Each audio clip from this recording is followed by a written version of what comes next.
Subscribe करें और bell icon को दबाना हरगिज़ ना भूलें।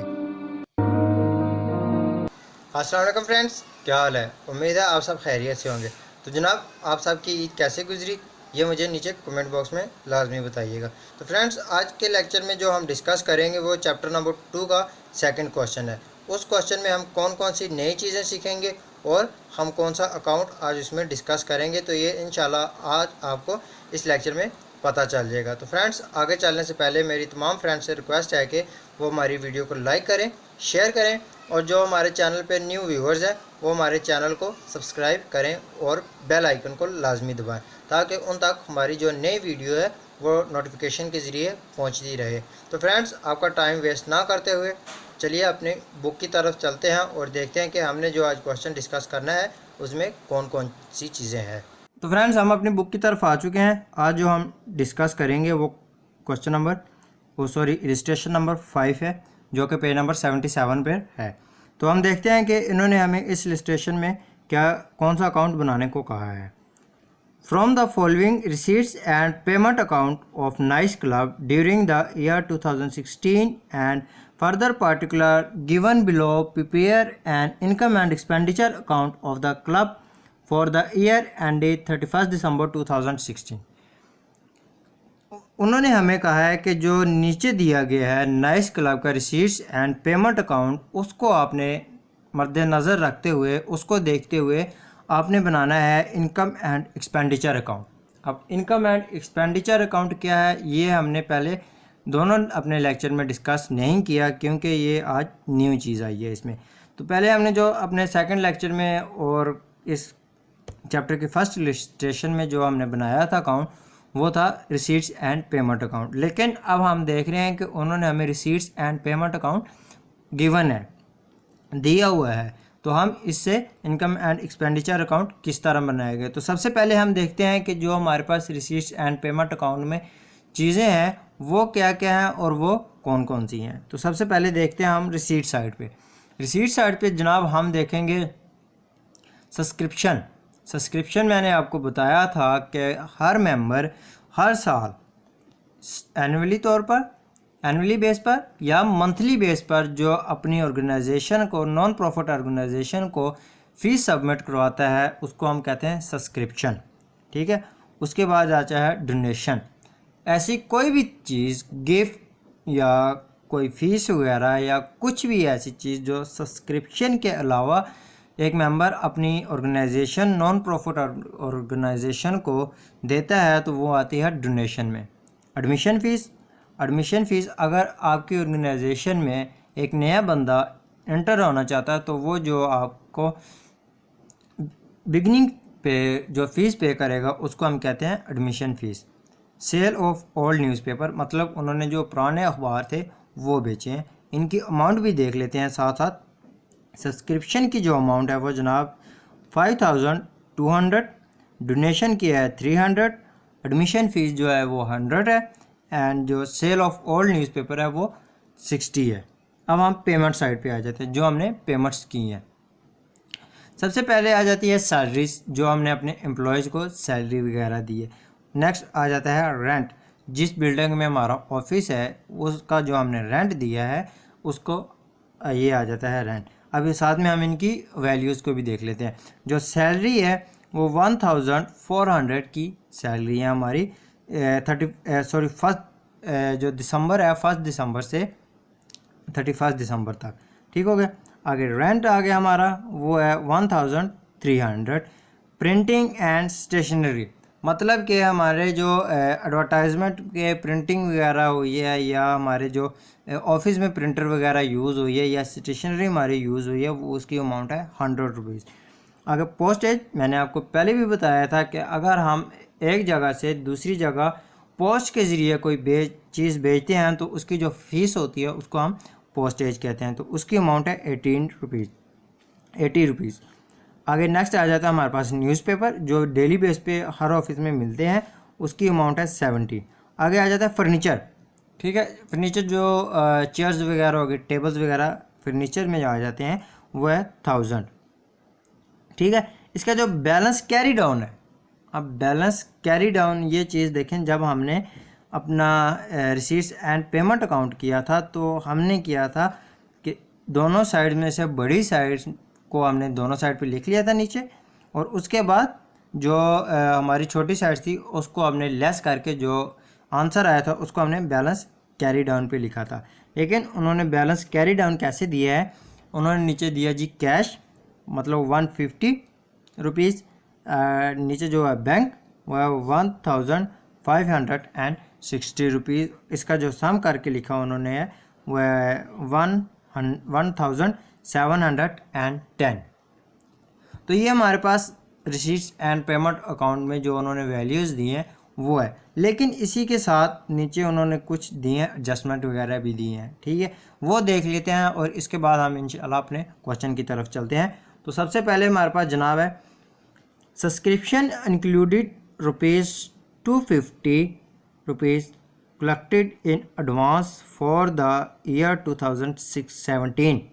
अब हम अकाउंट कौन सा बना रहे हैं, 2016 का, लेकिन यहाँ सब्सक्रिप्शन जो हमने रिसीव की है वो 2017 की है। तो इस जब हम इनकम एंड एक्सपेंडिचर अकाउंट बनाएंगे तो इसका क्या इफेक्ट होगा वो आपको आगे पता चल जाएगा। अ sum of ₹400 is due by a member on account of subscriptions on 31st December 2016। मतलब कि जो 400 की वैल्यू है वो अभी तक एक मेंबर ने अपनी सब्सक्रिप्शन में नहीं पे की, 31 दिसंबर 2016 के एंड से पहले, ठीक होगा। अब नीचे हम चलते हैं। The following expenses are outstanding on 31 December 2016। मतलब कि आउटस्टैंडिंग वो होती है जो हमने पहले पे कर ली होती है 31 दिसंबर से पहले, ठीक हो गया। Salary ₹300 and rent ₹200। अब आउटस्टैंडिंग और ये जो एडवांस का ये है, इनका आपको क्या इफेक्ट होगा इनकम एंड एक्सपेंडिचर अकाउंट में, ये इंशाल्लाह लेक्चर में आज के डिस्कस हम करते हैं। तो चले अपने रजिस्टर की तरफ चलते हैं। तो फ्रेंड्स हम अपने रजिस्टर की तरफ आ चुके हैं। अब जैसा कि देख सकते हैं मैंने पहले से इसको रेडी करके रखा हुआ है। तो स्टार्ट करते हैं एक्सपेंडिचर साइड पे और इनकम साइड पे। अब जो हमारे पास रिसीट्स एंड पेमेंट अकाउंट में पेमेंट साइड वाली जितनी भी चीज़ें थे वो हम एक्सपेंडिचर में लिखेंगे, क्योंकि वो हमारा एक्सपेंस है, क्योंकि हमने वो पेमेंट, आप उधर देखें रिसीट्स एंड पेमेंट अकाउंट में जब आप देखेंगे तो पेमेंट का लफ्ज़ यूज़ हुआ है, मतलब हमने वो पे किया है। और दूसरी साइड पे रिसीट्स, मतलब हमने वो चीज़ें रिसीव की हैं, वो हमारी इनकम में आएंगी। तो चले देखते हैं जो पेमेंट साइड पे है। सबसे पहले वो है सैलरी।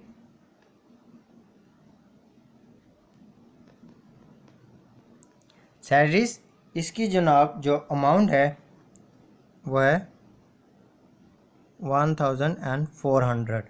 लेकिन मैंने यहाँ क्यों नहीं लिखा, क्योंकि आपको याद होगा कि हमारी सैलरी के साथ एक एडजस्टमेंट भी है।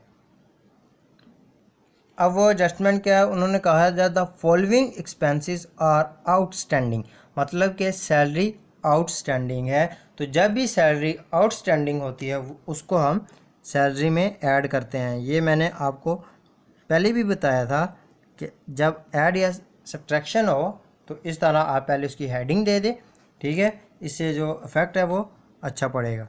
यहाँ आ जाएगा आउटस्टैंडिंग।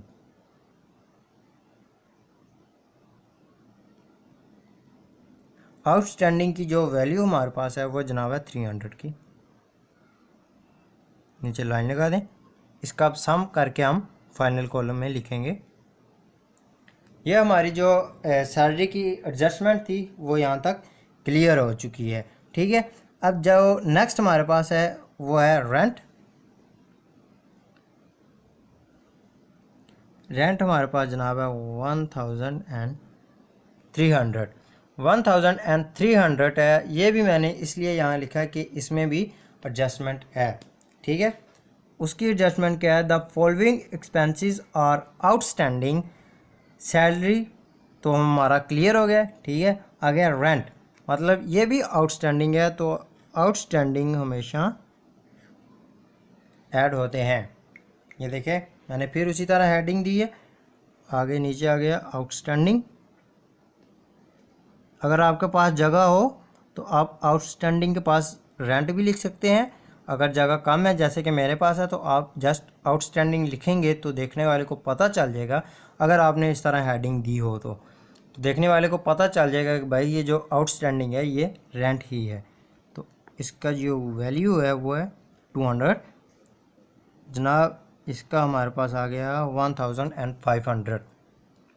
नेक्स्ट हम चलते हैं जनाब अपने नेक्स्ट एक्सपेंस जो हमारा है वो प्रिंटिंग एंड स्टेशनरी। मैं एक लाइन छोड़ के लिखूँगा,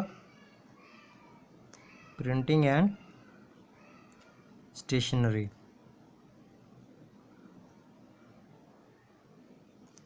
इसकी जो हमारे पास अमाउंट है प्रिंटिंग एंड स्टेशनरी की वो हमारे पास है 100 रुपीज़। ठीक है। इसके बाद हमारे पास जनाब है पोस्टेज। पोस्टेज मतलब हमने जो अपनी कोई चीज़ पोस्ट की है उसकी जो फ़ीस लगी है वो आ जाती है पोस्टेज में। तो इसकी अमाउंट है जी 80 रुपीज़। ठीक है। नेक्स्ट जो हमारे पास है वो है न्यूज़पेपर्स। जो हमारे न्यूज़पेपर पे हमारा ख़र्चा हुआ है न्यूज़ पेपर, वो जनाब है 70 रुपीज़। जो हमारा लास्ट है वो न्यूज़पेपर हो चुका है। इसके बाद हम आएंगे अपनी इनकम साइड पे। तो सबसे पहले हमारे पास है सब्सक्रिप्शन। सब्सक्रिप्शन की अमाउंट है जनाब 5200। अब इसकी अमाउंट मैंने यहाँ क्यों लिखी है, क्योंकि इसमें भी एडजस्टमेंट है। तो सबसे पहले देखते हैं कि subscription included ₹250 collected in advance. मतलब एक मेंबर ने अपनी जो सब्सक्रिप्शन फ़ीस है 2017 की वो 2016 में ही जमा करवा दी। तो हम उसको करेंगे लेस। ठीक है। लिखेंगे हम रिसीव फॉर 2016 या इन एडवांस। ठीक है। हमारे पास अमाउंट कितनी है 250। जब हम इसमें से 250 को लेस करेंगे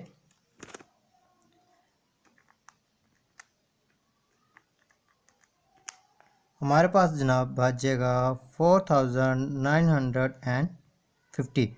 अभी भी मैंने ये यहाँ क्यों लिखी है, क्योंकि हमारे पास एक और एडजस्टमेंट है सब्सक्रिप्शन की ही। वो क्या है, a sum of 400 is due by a member on account of subscription on 31 December. एक मेंबर ने अभी तक भी अपनी जो सब्सक्रिप्शन फ़ीस है वो जमा नहीं करवाई, तो उसको हम ऐड करेंगे। वो ऐड क्यों करेंगे, क्योंकि अभी तक वो हमने रिसीव नहीं की, इसलिए जब तक वो हम रिसीव नहीं कर लेते वो हमारी इनकम में ही ऐड होगी। तो ऐड का ऑप्शन मैंने दे दिया अक्रूड। इसकी जो अमाउंट है वो 400 है। अब हम इसमें ऐड कर लेंगे 400। तो हमारे पास जो अमाउंट हमारी रिज़ल्ट आएगा वो आएगा 5350। ये हमारी सब्सक्रिप्शन की जो एडजस्टमेंट है वो क्लियर हो चुकी हैं। सबसे पहले हमने सब्सक्रिप्शन में देखा है कि जो हमने एडवांस में रिसीव की है उसको हमने किया है लेस। नेक्स्ट हमने अभी तक जो रिसीव नहीं की सब्सक्रिप्शन, वो जब तक हम उसको रिसीव नहीं कर लेते वो हमारी इनकम में ही लाई करेगी। तो इसलिए हमने जो अभी तक हमने रिसीव नहीं की वो हमने इनकम में ऐड कर दी है सब्सक्रिप्शन की। नेक्स्ट उसके बाद हमारे पास आ जाती है डोनेशन। डोनेशन जो हमारे पास है वो 300 है। And next admission fees. Admission fees की जो अमाउंट है वो जनाब है 100 rupees. And sale of old newspaper, ये है लास्ट पे ओल्ड न्यूज़पेपर। हमारे पास 60 रुपीज़ है। इन दोनों साइड को हम कर लेते हैं प्लस कर लेते हैं और देखते हैं कि हमारे पास बड़ी साइड कौन सी है।